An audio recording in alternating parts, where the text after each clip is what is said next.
সারা, আমাকে তুই বাবা হিসেবে কতটুকু ভালোবাসিস রে মা? রায়ান চৌধুরীর মুখে হঠাৎ এমন প্রশ্নে কিছুটা অবাক হলো সারা।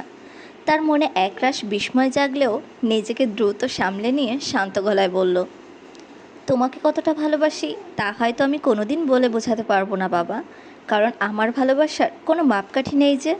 তোমাকে হিসাব করে বলবো কতটুকু ভালোবাসি, শুধু এইটুকুই জানি, এই বিশাল পৃথিবীতে আমার আপন বলতে তুমি ছাড়া আর কেউ নেই। রায়ান চৌধুরী সারার কথা শুনে এক বুক দীর্ঘশ্বাস ছাড়লেন। তার চোখের কোণে এক চিলতে মমতা চিকচিক করে উঠল। তিনি বললেন, সারা মা, আমিও তোকে সবসময় নিজের মেয়ের মতোই মনে করি। অহেতুক পুরনো কথা তুলে তোকে আজ মনে করে দিতে চাই না যে তুই আমার আসল রক্তের মেয়ে না। তাই বাবা হয়েই আজ তোর কাছে একটা জিনিস চাইছি। আমি যদি আজ তোর কাছে কিছু চাই, তুই কি তা দিবি আমাকে? সারা এবার মাথা উঁচু করে দৃঢ়তার সাথে বলল, বাবা, তোমার কাছে না করার মতো কোনো সাধ্য বা ইচ্ছা আমার নেই। তোমার সম্মানের জন্য যদি প্রয়োজন হয়, আমি আমার জীবনটাও দিতে রাজি। রায়ান চৌধুরী এবার আসল কথাটা পারলেন। ড্রয়িং রুমের আবহাওয়া মুহূর্তেই থমথমে হয়ে গেল। তিনি বললেন, আমি তোর সাথে রাফসানের বিয়ে দিতে চাই, এবং সেটা আজই। তুই কি এই বিয়েতে রাজি? মনে রাখিস মা, আমি তোকে বিন্দুমাত্র জোর করব না। শুধু একজন বাবা হিসেবে মেয়ের সারা জীবনের ভালোর কথা চিন্তা করেই বলছি। সারার পায়ের তলার মাটি যেন সরে গেল। রায়ান চৌধুরী এসব কি বলছেন? তার সাথে রাফসানের বিয়ে? রাফসান তো তাকে দু চোখে দেখতেই পারে না। সারা এবার হাড়ে মজ্জায় টের পেল রাফসান তখন ছাদে কেন অমন পৈশাচিক আচরণ করলো, আর কেন তাকে বিয়েতে না করার জন্য হুমকি দিয়ে এলো। সারা কোনো উত্তর দিতে পারছে না। ওর মনে হচ্ছে কেউ যেন গলার সুর শক্ত করে চেপে ধরে রেখেছে। ভয়ে আর আতঙ্কে ওর হাঁটু দুটো থরথর করে কাঁপছে, ঠোঁটজোড়া বারবার শুকিয়ে আসছে। সারাকে দীর্ঘক্ষণ পাথরের মতো নিস্তব্ধ হয়ে থাকতে দেখে রায়ান চৌধুরী একটু তাগদা দিয়ে বললেন, কি হলো মা, কিছু বলছিস না কেন? সারা এবার সাহস সঞ্চয় করে রাফসানের দিকে তাকালো। দেখলো রাফসান তার দিকেই রক্তবর্ণ চোখে অগ্নিদৃষ্টিতে তাকিয়ে আছে। রাফসান চোখের ইশারায় বারবার তাকে না বলতে বলছে, যেন এক্ষুনি কোনো ভয়ঙ্কর কাণ্ড ঘটিয়ে ফেলবে। সারা ভয়ে চোখ দুটো শক্ত করে বন্ধ করে ফেলল। কিভাবে রায়ান চৌধুরীর এই অনুরোধ সে প্রত্যাখ্যান করবে? এই মানুষটাই তো তাকে অন্ধকার রাস্তা থেকে কুড়িয়ে এনে বুক ভরা আদর, স্নেহ আর মমতা দিয়ে আগলে বড় করেছেন। কোনো কিছুর অভাব কোনোদিন তাকে বুঝতে দেননি। আর আজ সারা কিনা সামান্য নিজের জীবনের কথা ভেবে এই মানুষটার কথা রাখতে পারবে না?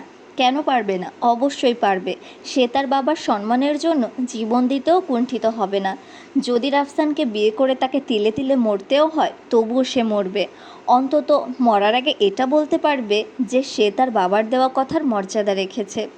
সারা একটা দীর্ঘ বুকচেরা শ্বাস নিল। তারপর সব ভয়কে জয় করে কাঁপা কাঁপা গলায় কিন্তু স্পষ্ট স্বরে বলল, হ্যাঁ আব্বু, আমি এই বিয়েতে রাজি। সারার মুখ থেকে রাজি শব্দটা শোনা মাত্র রাফসানের চোয়াল শক্ত হয়ে এলো। সে রাগে সোফার কুশনটা হাতের মুঠোয় পিষে ফেলল।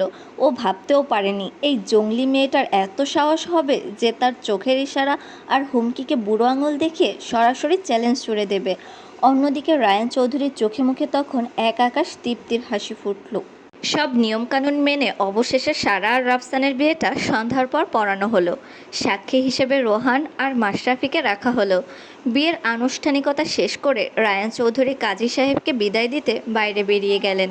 সারা আর সেখানে বসে থাকতে পারল না। ওর বুক আর কলিজা যেন ভয়ে থরথর করে কাঁপছে।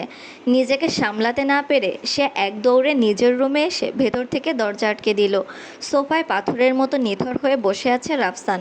ওর ভাবভঙ্গি দেখে মনে হচ্ছে ও যেন জীবনে অনেক বড় কোনো ধোঁকা খেয়েছে। মুখে কোনো কথা নেই, হাসি নেই, এমনকি সেই বিধ্বংসী রাগটাও যেন এখন স্তব্ধ হয়ে গেছে। রোহান রাফসানের কাঁধে হাত রেখে সান্ত্বনার সুরে বলল, রাফসান, মন খারাপ করিস না। সারা অনেক ভালো মেয়ে, সে তো সব কথা শুনবে। অনর্থক মেয়েটাকে কষ্ট দিস না। রাফসান কোনো উত্তর দিল না। ও নির্বাক হয়ে নিচের দিকে তাকিয়ে রইল।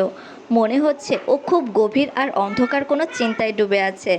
মাশরাফি এবার মুখ খুলল, রাফসান দেখ, বিয়েটা কোনো ছেলে খেলা না, তাই এখন থেকে সারা তোর আইনত স্ত্রী।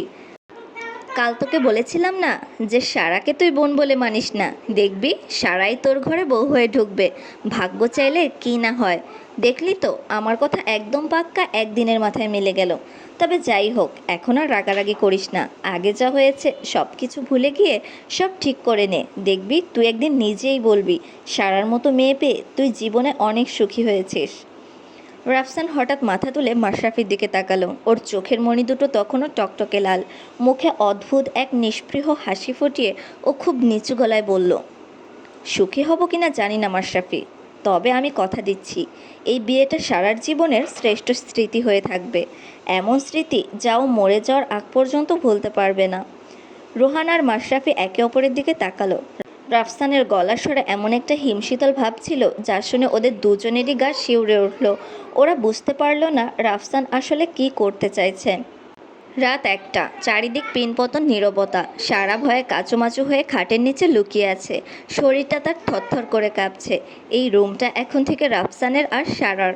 রায়ান চৌধুরী নিজেই সারাকে রাফসানের রুমে দিয়ে গেছেন। তার ধারণা বিয়ের পর স্বামী স্ত্রী আলাদা থাকা গুনাহের কাজ, তাই তিনি চান না তারা আলাদা থাকুক। কিন্তু রায়ান চৌধুরীর বিন্দুমাত্র ধারণা নেই যে তার আদরের ছেলে রাফসান আসলে কতটা ভয়ঙ্কর হতে পারে। তিনি ভাবতেন রাফসান হয়তো সারাকে কেবল বকাঝকা করে, কিন্তু কখনো গায়ে হাত তোলে না। অথচ তিনি জানেন না আজ পর্যন্ত রাফসান কতবার সারার ওপর হাত তুলেছে। শুধু নিজের কপাল আর রায়ান চৌধুরীর সম্মানের কথা ভেবে সারা কখনো কাউকে কিচ্ছু বলেনি। সারা খাটের নিচে অন্ধকারে নিজের নিঃশ্বাস চেপে ধরে আছে। ওর মনে হচ্ছে রাফসান রুমে ঢুকেই আজ ওকে গলা টিপে মেরে ফেলবে। অনেকক্ষণ পর দরজার কাছে কারো ভারী পায়ের শব্দ পাওয়া গেল। খট করে দরজা খোলার আওয়াজ হলো। রাফসান ধীরে ধীরে রুমে ঢুকলো। রায়ান চৌধুরী সাফ জানিয়ে দিয়েছেন রাফসানকে এখন থেকে বাড়িতেই থাকতে হবে, এবং সেটা সারার সাথে একই রুমে।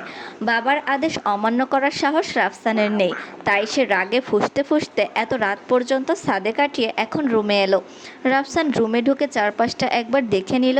সারাকে কোথাও দেখতে না পেয়ে ওর ঠোঁটের কোণে সেই পৈশাচিক হাসিটা আবার ফিরে এলো। সে খুব মিষ্টি, প্রায় মধুর স্বরে বলতে লাগলো, সারা পাখি আমার জানো তুমি কোথায়?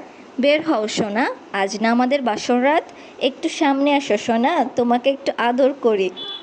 রাফসানের এই অতিরিক্ত মধুমাখা কণ্ঠ শুনে সারার গায়ের রক্ত হিম হয়ে গেল। সে জানে এই মিষ্টি সুরের আড়ালে লুকিয়ে আছে এক ভয়ঙ্কর কালনাগিনী। সারা খাটের নিচে নিজেকে আরও গুটিয়ে নিল। ওর চোখের জল তখন গাল বেয়ে টপ টপ করে মেঝেতে পড়ছে। রাফসান খাটের খুব কাছে এসে দাঁড়িয়েছে। সারা নিচ থেকে ওর জুতো জোড়া দেখতে পাচ্ছে। রাফসান এবার নিচু হয়ে খাটের নিচে উঁকি দিয়ে দাঁত বের করে হাসলো। সেই হাসি দেখে সারার মনে হলো ওর হার্টবিট এক্ষুনি বন্ধ হয়ে যাবে। রাফসান ফিসফিস করে বলল, ওহ আমার বউটা দেখি এখানে লুকোচুরি খেলছে।